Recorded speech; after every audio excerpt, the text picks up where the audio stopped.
For the past 23 years, I've been married to what I thought was my perfect match. She's stunning, intelligent, and outgoing with a genuinely kind heart. I'm 57, and she's 55. Although our personalities are quite different, they balance each other out. I tend to be more introverted, logical, and somewhat intellectual, whereas she's extroverted, intuitive, and empathetic. Despite our differences, we have many shared interests and enjoy doing the same things. We've traveled extensively and are parents to 3 children, 2 daughters and 1 son, who is a bit of a surprise but is deeply loved. He's now 15. Our oldest daughter, at 20, is a sophomore in college about 150 miles away from home. We're fortunate to take extended family vacations every 5 months or so, often exploring new places, especially islands and beachfront spots. We're all in good shape, and our kids bring us immense joy. Sometimes we even invite family and friends, covering their flights and accommodations. Life has been pretty wonderful. Before this marriage, I was married for 4 years, but that relationship was far from ideal. I was young, immature, and emotionally dependent back then. Looking back, I now suspect that my first wife might have had a personality disorder. Our last years together were a nightmare.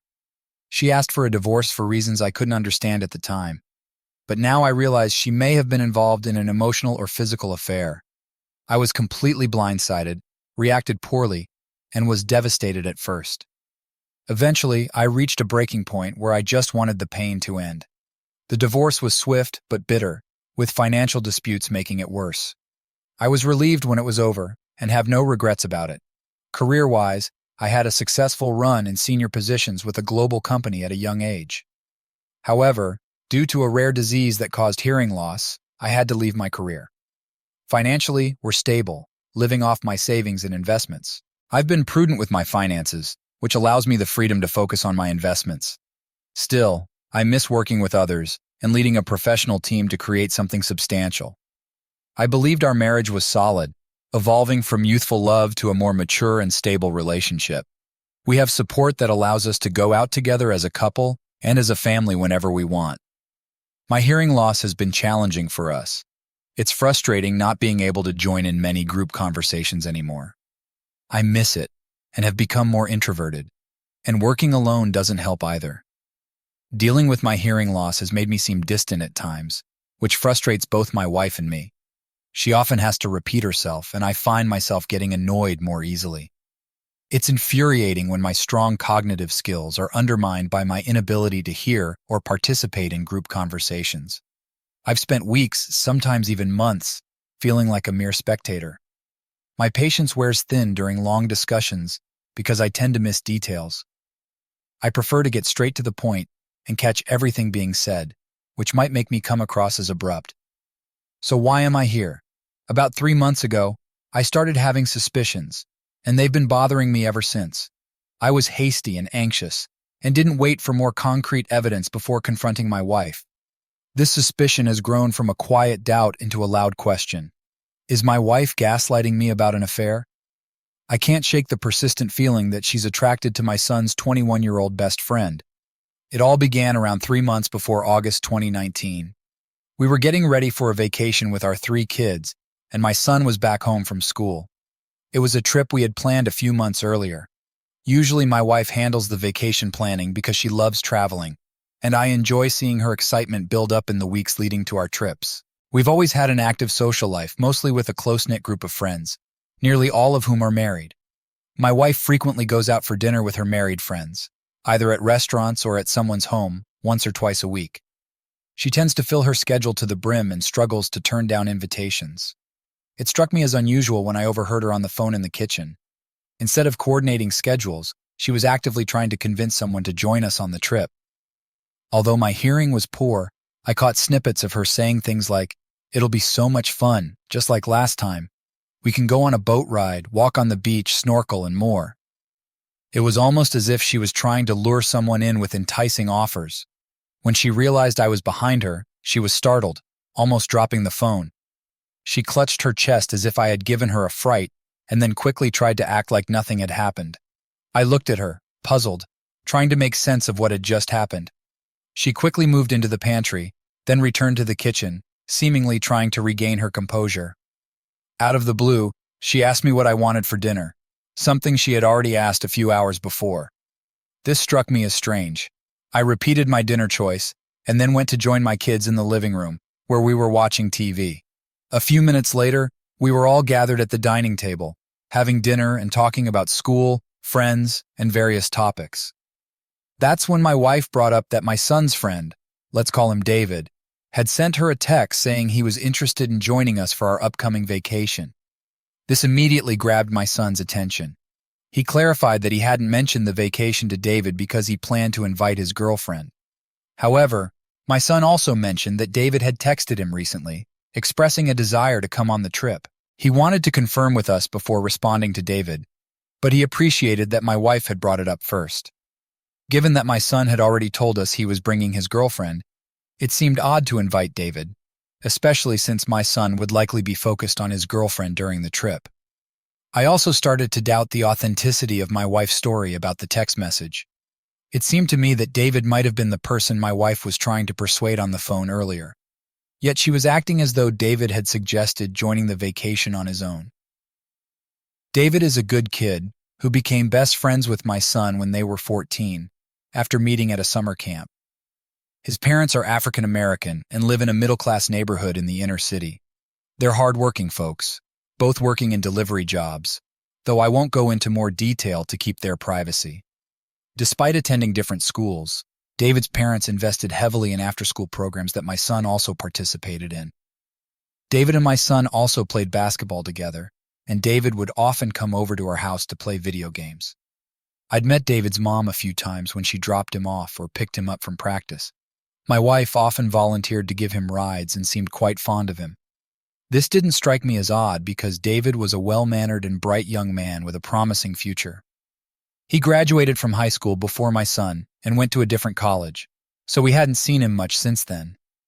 Given this background, I initially thought my wife's interest in having David around might be her way of reconnecting with him, as she has a tendency to get involved in mentoring underprivileged kids, supporting minority groups, and participating in progressive activities and volunteer work. I believe this was just another one of her initiatives. Additionally, I liked David because he was unusually mature for his age and could hold adult conversations even better than my son. He was pleasant company, so I pushed my suspicions aside. 3 days before our vacation, my wife and our 18-year-old daughter went shopping for trip essentials. They ended up buying not only things for my son, but also some gifts for David. Even if I had known about this beforehand, it wouldn't have seemed too strange, as she had a history of buying presents for him when he was younger. The next day, my son's girlfriend arrived in the morning, and later that evening, David joined us as well. We all went out to eat, and while my wife sat close to me, David sat next to my daughter. During the meal, I noticed that my wife kept glancing at David. Even when I was talking to her, she seemed unusually cheerful, which puzzled me. Despite this, I went along with it because seeing everyone happy made me feel happy too.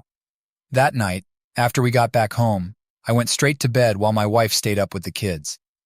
I'm not entirely sure, but I think she didn't come to bed until around 3 a.m. The next morning, as we were getting ready for our trip, I was going through my checklist to make sure I had everything. That's when I realized my credit card was missing. After we had packed up for the trip, I searched everywhere but couldn't find it. While going through my wife's luggage, since she had used the card last, I found a revealing open-back, bow-crotchless bikini.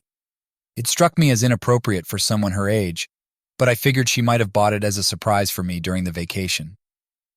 The next day, we flew business class to our vacation spot in Carlisle Bay, located in the southwest part of Barbados. This resort was a luxurious Caribbean getaway on Antigua's southern shore, with pristine white sand and serene turquoise waters. It felt like a slice of paradise, truly one of the most beautiful places we'd ever visited. On the first day, I spent most of my time relaxing on the beach, reading up on investment articles in the Wall Street Journal. My family, on the other hand, went scuba diving.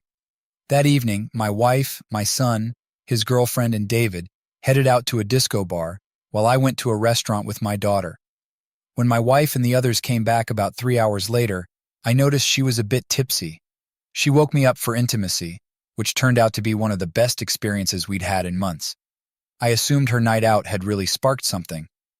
The next day, I continued to enjoy the beach with my wife. In the evening, she told me she was going out for dinner with my daughter, my son, his girlfriend, and David. However, around 10 a.m., when my son returned with his girlfriend and his sister, my wife and David were nowhere to be found.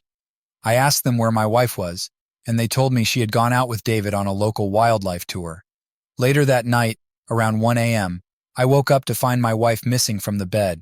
I wanted to enjoy the ocean breeze while waiting for her return. As soon as I opened the door to the living room, I noticed some quick movement around the couch. The TV was on, and I saw my wife pretending to lie down on one of the couches, with David sitting on the adjacent one. She was wearing a revealing wraparound skirt, and I remembered seeing that same open-back, bow-crotchless bikini in her luggage. They were sitting separately, but looked awkwardly at the television. Even though the windows were open, the room felt heavy, and I could distinctly smell the unmistakable scent of intimacy. Despite my hearing loss, my other senses were sharply tuned in at that moment. I had a strong suspicion that David had been close to my wife. If I had opened the door more slowly, I believe I would have caught them in the act. I didn't know how to react at that moment. I glanced at both of them, and the situation felt incredibly awkward. They clearly tried to separate as soon as they heard the door open. David was only wearing shorts and no shirt, fairly normal given our proximity to the ocean, but it was clear he was trying to hide. I went back to the bedroom and my wife followed me, putting on a facade of normalcy. I could sense there had been a closeness between them, and she seemed to be trying to convince me that everything was ordinary, as if they had merely been watching TV. That night, I didn't bring up what I'd seen because I was at a loss for words. I was overwhelmed with self-pity, depression, and loneliness.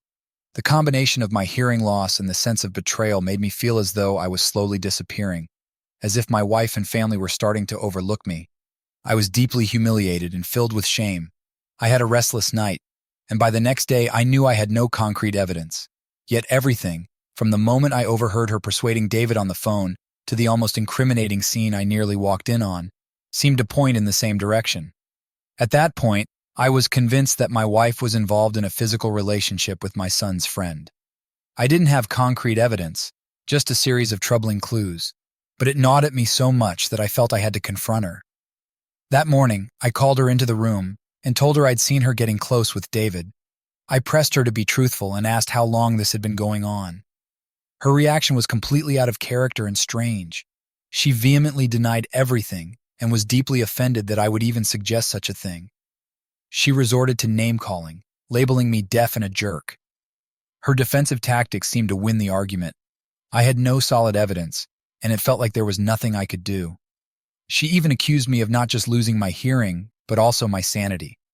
Her tone was so loud and intense that I feared our kids might overhear. The idea of them finding out about what I thought was unfounded jealousy toward a young man they had known for years and who was supposedly getting close to their mom was both disastrous and humiliating. By the end of the confrontation, I found myself in a tough spot, having to apologize. I regretted not being more patient and gathering more evidence before bringing it up. My emotions had gotten the better of me, and although I usually pride myself on being logical and rational, I should have taken more time to think things through. I knew she would deny everything. The rest of our vacation was miserable. My wife treated me with contempt, almost as if I was a nuisance. It felt like I had lost some of her respect, but deep down, I still believed my feelings were valid. I was convinced she was gaslighting me, and that something had indeed happened with David on the couch, even if I couldn't prove it. 2 days ago, I confronted my wife again about my suspicion of her affair with David. As expected, she denied it with fervor. Since then, she's been giving me the silent treatment, and even our kids have noticed the tension, though we've kept it to ourselves. I've also observed that she's stopped spending time alone with David and has been including him in activities with the whole family. This vacation was supposed to bring us, me, her, and our 3 kids, closer together, not drive us apart. Our previous vacations were filled with bonding, fishing trips, picnics, and more. I couldn't understand why she was so adamant about inviting David this time around. It's not like he hadn't joined us on vacations before. In fact, I remember that when David was 19, he joined us on a vacation. I spent most of my time with my wife, but since I'm not a night person, I'd head to bed early. On the other hand, she's a night owl, So if any affair had been going on, it would likely have happened while I was asleep. I can't shake the feeling that this affair has been ongoing for a while. I suspect she took more risks this time around because she hasn't seen David as often lately, with him being busy with college. Looking back, I question her frequent late-night dinners with married friends. These gatherings, which she attends at least once or twice a week, seem to occur more frequently when David is on college break. Our relationship has always been strong, but I've noticed that her libido has increased with age while mine has slowed down. We still have intimate moments once a week, and if it were up to her, they might even be more frequent. I can't help but wonder if my reduced intimacy played a role in all of this. With only 2 days left of our vacation, it feels like everyone is enjoying themselves except for my wife and me. There's this underlying tension that I want to address tonight. I hope to reset our relationship and return to the way things were before I confronted her. I don't want this tension to carry over when we get home. So I pulled my wife aside and suggested we have dinner at a secluded restaurant to talk things out. She agreed. Later, while the kids were engaged in other activities, I donned a floral shirt and she wore a sundress. The restaurant was about 300 yards from our resort, so we decided to walk there. We had reserved a table with an ocean view, which was truly stunning. We sat down at our table for two, and I stayed silent for a moment, hoping she would initiate the conversation. I regretted revealing what I knew too quickly the first time, so this time, I planned to make her feel at ease, apologize for accusing her wrongly, and let her do most of the talking. I intended to listen carefully, waiting for any slip-ups. Over the years, I've trusted her completely and given her everything, yet she has betrayed that trust by disrespecting me, engaging in an affair with a man much younger than our son, and lying about it. She tried to manipulate and shame me as if I were the fool. I'm the one who brought this family together and worked hard to build the wealth she enjoys. Yes, even the dress she's wearing belongs to me. It seems she thinks I've reached this point by being naive. I have to admit that my focus on work and my hearing loss might have distracted me. It's a harsh realization that I placed too much trust in my wife and didn't pay enough attention to what she was doing. It's one thing for her to be having an affair, but it's another when it involves my son's friend, the very person she was supposed to be guiding. It cuts so close to home that it's almost unbearable. After a tense pause, my wife was the first to speak. She apologized for not being as present during this vacation as she usually is. She admitted that my suspicions about her and David were likely due to their close relationship. Looking me straight in the eye, she claimed, "I never slept with him." I could only nod in response, feeling at a loss for words. She went on to acknowledge that my recent distance, partly due to my hearing loss, had contributed to our growing gap. She said she had been trying to reconnect with me and apologized for the hurtful things she'd said in her anger. She assured me of her loyalty and commitment to our marriage. Her initial remarks seemed hopeful, and I was willing to believe that this might lead to more honest conversations between us. I admitted that I hadn't been myself lately and expressed a wish for us to become closer during the rest of our vacation. I deliberately avoided mentioning David or the affair. We had a pleasant, romantic lunch together and walked back to the resort holding hands. The rest of our stay was uneventful, with my wife making an effort to spend time with me, but it felt forced, as if she was only going through the motions. Perhaps it was just my mind playing tricks on me now that I knew about the affair, but I felt like I had been blind to the truth. Despite our dinner reconciliation, the kids remained oblivious to any issues. Yet, I couldn't shake the feeling that something was still off. That's when I remembered the cameras I had installed around the house, covering the front porch, backyard, both sides of the house, living room, home theater, and game room. These cameras recorded footage for 30 days before automatically deleting it. I hoped they might have captured something that would prove I wasn't imagining things. I was eager to get home and check the footage. For the remainder of our vacation, I kept up the pretense that everything was fine. To my wife, it probably seemed like a close call. She likely thought I'd forgotten all about it, and that she had successfully manipulated my perception. She played the part of the perfect wife and mother, but I couldn't shake the feeling of disgust. It felt like she was too comfortable deceiving me, which made me question if such behavior was a part of our entire relationship. Honesty and loyalty have always been crucial to me, both in my personal life and in business. Being deceived or lied to is something I detest deeply. Returning home, I was filled with a mix of excitement and anxiety. I didn't want to get my hopes up about finding anything incriminating on the cameras. After all, my wife was well aware of their presence. She had even encouraged me to install them after seeing them at a friend's house. I didn't think she would be careless enough to engage in suspicious activity while under their watchful eye. Yet the possibility that she might have slipped up lingered in my mind. My paranoia grew, worrying that she might rush home to erase the recordings before I had a chance to review them. Although my wife isn't particularly tech-savvy, so wiping the memory might be beyond her, I feared she might try something to compromise the footage. Once we landed, I told my wife I wasn't feeling well. I put on an act, convincing her that I needed a prescription refill, even though I knew I didn't actually need one. She usually handles these things, so I claimed I had left the medication at the resort. I asked her to pick up the prescription and take the kids home while I took a different taxi, saying I needed to rest. David went his separate way to his parents' house. As soon as I got home, I downloaded the footage from the days leading up to our vacation onto a portable hard drive, hoping to find some clue that would confirm my suspicions. These were the days David had visited our home. The download of the footage took some time but was completed before my wife got back.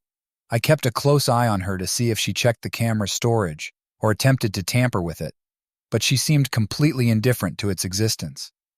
It wasn't until midnight that we finished unpacking, and all I could think about was getting everyone to bed so I could examine the footage. Once everyone was asleep, I connected the hard drive to my laptop and began the painstaking task of reviewing the recordings. I fast-forwarded to the relevant time frame, focusing on David's visit. On the night he arrived, he stayed in the guest bedroom, which was accessible through a hallway from the game room. As I scanned through the footage, I spotted my wife on the game room camera. At normal speed, the timestamp read 12:53 a.m. I watched as my wife met David in the hallway, visible to the camera. He pulled her in for a kiss, and they shared a passionate embrace. She playfully pushed him away and began to leave the game room, but he slapped her on the behind, making her giggle as she exited towards the main area. To anyone watching, it was glaringly obvious that they were involved in an affair. That was all the proof I needed. My heart raced so fast I thought I might have a heart attack. I felt relieved to finally have evidence to confront my unfaithful wife, though I wasn't angry. Just as I was about to close my laptop, the footage showed my wife again at around 1:15 a.m. She headed directly to the guest hallway, presumably going to the guest bedroom where David was staying. She didn't come out until 2:47 a.m. With my son's girlfriend staying in the guest room, David was the only one there. It was clear she had joined him for a private encounter. Afterward, she walked back towards the main area and then to our bedroom, where I was sleeping. Armed with the evidence I needed, I decided not to confront her right away. Instead, I contacted my lawyer the next morning, who referred me to a divorce attorney. I scheduled a meeting with a divorce attorney on the same day and, after discussing the matter, gained a clearer understanding of the significant financial impact the divorce would have on me. Despite the financial implications, I knew I couldn't continue in a marriage with someone I no longer trusted, someone who had lied, shifted blame onto me, and exploited a young man she was supposed to be mentoring. I didn't want my kids to know the details of the divorce to avoid turning them against their mother. However, I had no desire for David to remain in our lives. While I acknowledged he might not have initiated the affair, I didn't want a constant reminder of my wife's betrayal. Whether or not I would reveal this to my son and daughters was still uncertain, but I planned to use it as a negotiating point with my wife. That evening, with the kids out of the house, I edited the video to focus only on the clips where my wife and David were making out, and the footage of her visit to the guest bedroom from 1:15 a.m. to 2:47 a.m. I called her into the room and played the video on my laptop. A few minutes in, she realized what it was, and she covered her face with her hands, refusing to look at the screen or answer any of my questions. I wanted details about their relationship, like when it had started, but she remained silent, sobbing uncontrollably. Taking advantage of her emotional state, I told her how much she had hurt me, echoing the feelings of betrayal and humiliation I had experienced.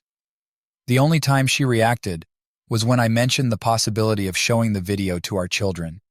She immediately stopped sobbing, looked at me with desperation, and began begging on her knees. She promised to do anything to prevent me from revealing it to our kids. I laid out my terms. She would accept whatever alimony I decided to pay, and we would proceed with an amicable divorce based on my conditions. In return, I agreed to support the narrative that our divorce was due to irreconcilable differences. The next day, we gathered our children to break the news about our divorce. My wife and our 3 kids were present, and the atmosphere was charged with emotion. The kids had countless questions and did their best to persuade us to reconcile. Despite their efforts, my wife stuck to the story that we had both been unhappy for a while and that separation was the best option. It was a profoundly sad night. My wife tried to mask her emotions to make it appear as though she had initiated the divorce, but it was evident that I was the one filing for it. No matter how much we tried to downplay it, her struggle to contain her feelings made the evening even more heart-wrenching for our family. I managed to hold myself together in front of the kids, but I found myself breaking down in tears when I was alone in the bedroom. It was yet another failed marriage, falling apart for reasons that seemed all too familiar. Update. After informing the children of our separation, they understandably had a hard time coping with the news. My youngest, now 16, took it the hardest. She couldn't comprehend why we couldn't make things work. The following day, my oldest daughter came to speak with me in the room that my wife and I once shared. My wife now slept in the guest room. My daughter told me she had tried to reach her mother by knocking on her door, but had received no response.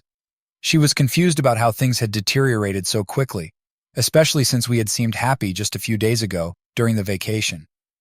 As she sat next to me on the bed, her continuous crying almost made me slip up. She pressed me for details, expressing her frustration that we had seemingly shut them out of our lives. I reassured her that her mother would explain things when she was ready. I told her that her mother and I had shared a great marriage and had raised 3 wonderful children, for which I was grateful. However, sometimes people fall out of love, and that's what had happened. I gave her a somewhat vague response, and she, being perceptive, sensed that there might be more to the story. It seemed she might have left the room with a suspicion of infidelity on my wife's part, but didn't want to press further, likely out of concern for what she might uncover, given her close relationship with her mother. I figured she would eventually piece together the truth. The following day, I had an appointment with my otolaryngologist for a hearing aid, which significantly improved my hearing. Meanwhile, my wife remained secluded in her room for a couple of days. Normally, we would eat dinner together as a family, but this time, the children took their meals in their rooms, and I didn't see my wife all day. I was left alone at the dining table. My oldest daughter, who is an excellent cook, usually prepares meals for us when she's back from college. She's a great kid, and I couldn't be prouder of her. We used to have a traditional American family life, dinner together, exchanging kisses and I love yous, and attending church as a family. It felt deeply unsettling to see my kids eating separately and our family disintegrating like this. I had spent years building this family, and now my wife had shattered it with her affair. As I sat alone at the table, anger towards my wife mingled with doubt about whether I was making the right decision. I wasn't unhappy with the marriage before the affair was exposed. My wife had never denied me intimacy or affection. She had always treated me well, and I felt like I was her top priority, even before our children. Yet deep down, I felt a mix of jealousy and betrayal. I questioned whether her affair with David was driven by an insatiable desire she needed to satisfy, and whether David was just the most convenient option because he was readily available. I wished the affair had involved someone outside our close circle. It wouldn't have made it any easier, but at least it wouldn't have been someone my son considers his best friend, someone so closely intertwined with our family. The next day, after my son's girlfriend left, I finally had a chance to talk with my son. Although we didn't go into many details, he didn't ask why we were separating. He just wanted to know how I was coping. I could tell he had been speaking with my daughter based on how he framed his questions. A day later, my wife emerged from her self-imposed isolation. Her appearance was striking: swollen eyes, disheveled hair, and a look of someone who hadn't showered in days. That evening, we sat at opposite ends of the dining table while we ate the meal my daughter had prepared. It felt as though I should be the one in her position, hurt and crying, while she should be begging for forgiveness. Instead, I felt alone, burdened by the need to shield my kids from the truth about her affair. My children seemed more concerned about my wife's state. She had always been the life of the party, cheerful and nurturing, making everyone feel welcome. I was deeply hurt, but I had become adept at hiding my pain and pretending that everything was fine. The following day, my wife suggested we go to a restaurant we both liked to talk. Despite my reluctance, still raw from her betrayal, I agreed. I felt we needed to break the ice, especially with the tension between us and the kids. If we were to separate, it should be done as amicably as possible. We shared the same car, but kept the conversation minimal during the ride. Upon arriving and taking our seats, she began by apologizing. She expressed regret for the pain she had caused and for betraying my trust. She admitted to feeling so ashamed and embarrassed that she had avoided leaving our room. She confessed to being driven by selfish impulses without considering the impact on those she loved. She spoke of her deep love for me and her desire to spend the rest of her life with me. She admitted feeling guilty and cheap about what had happened in the minivan and promised David that it wouldn't happen again or be shared with anyone. Despite this, their close encounters continued over the years. Before our vacation, she hadn't seen him for over 6 months, but when David showed up to join us, she confessed she hadn't thought about him until then. I knew David hadn't invited himself. She had convinced him to come. When confronted with this fact, she admitted that she wanted another opportunity to be with him and had hoped that the vacation would provide just that.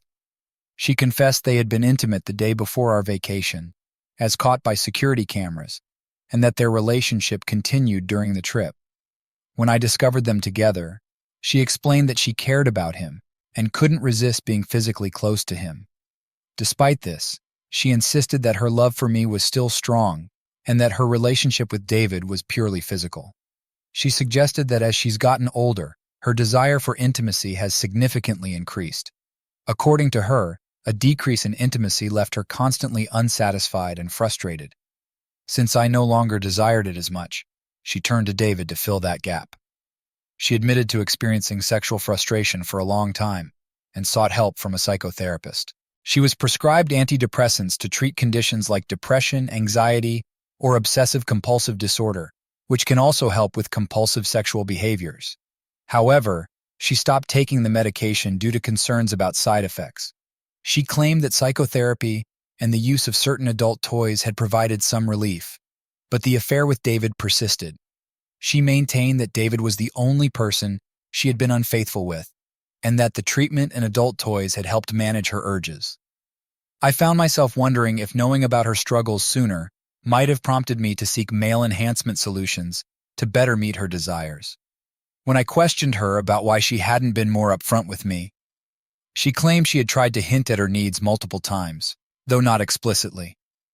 She felt I had already distanced myself from our intimacy, noting that my interest had waned to just 1 or 2 times a week, while she wanted it daily.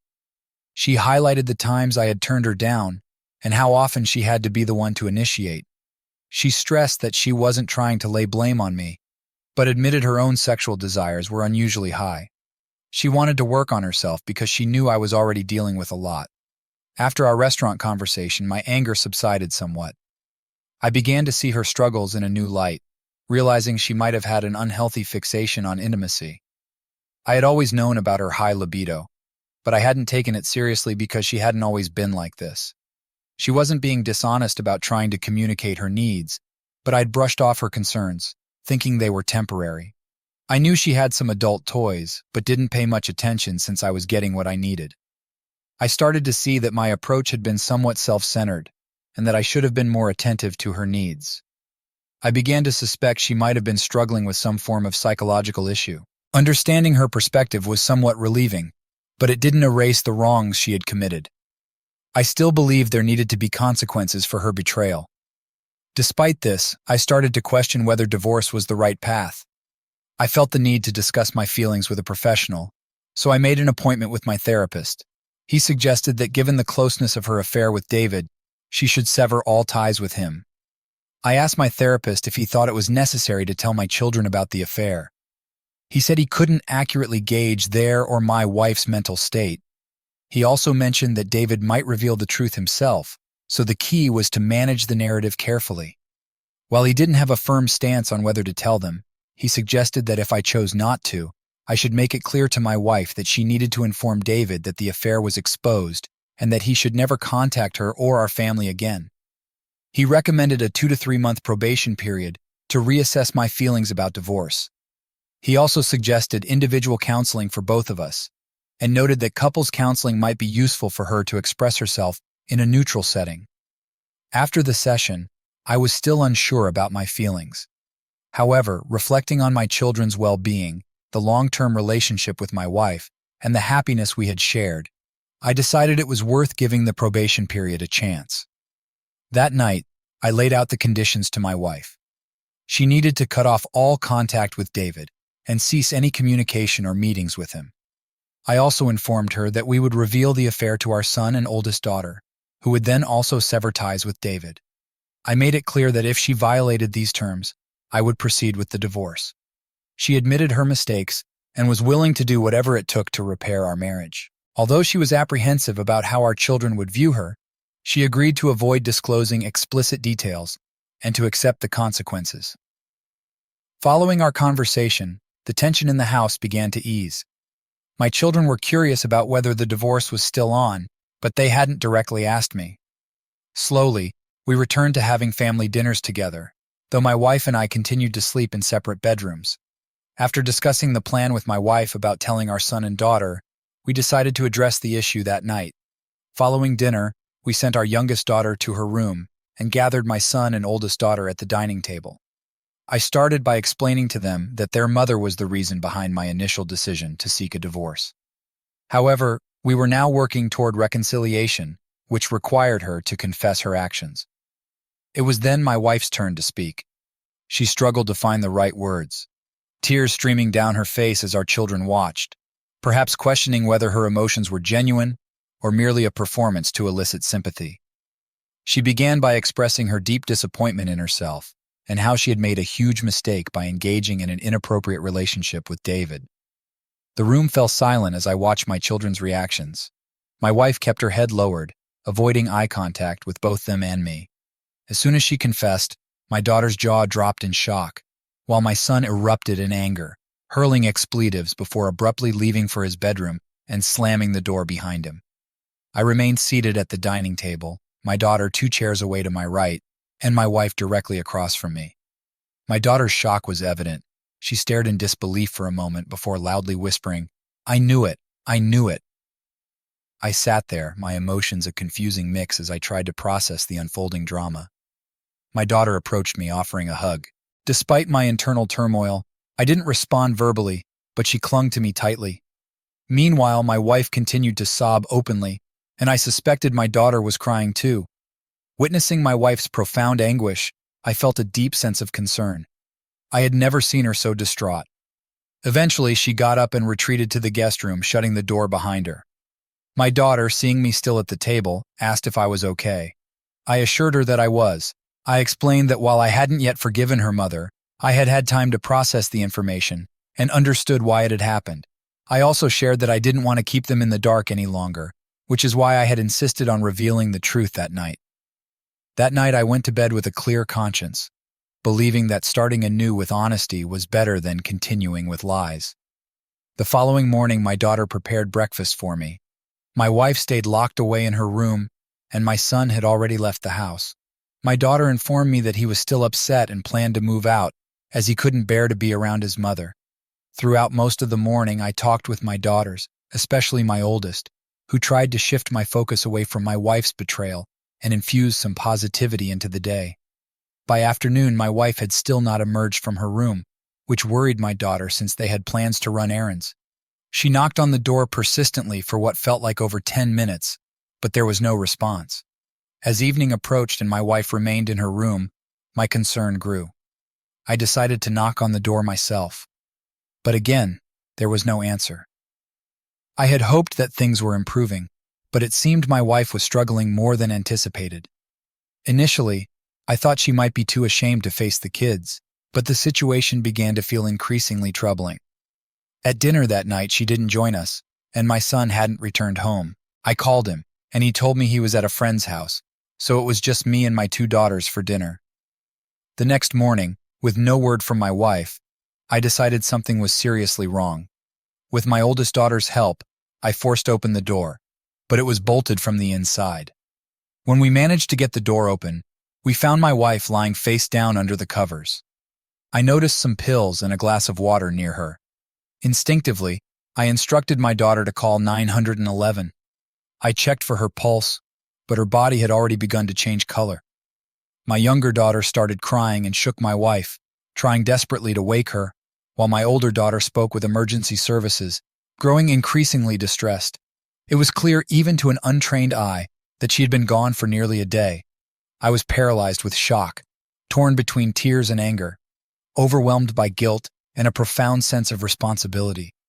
I struggled to regain my composure as the ambulance arrived and began preparing to place her in a body bag. I don't know who notified my son, but he arrived soon after, sobbing uncontrollably. I spent most of the night talking with the investigators, trying to make sense of the nightmare that had unfolded before me.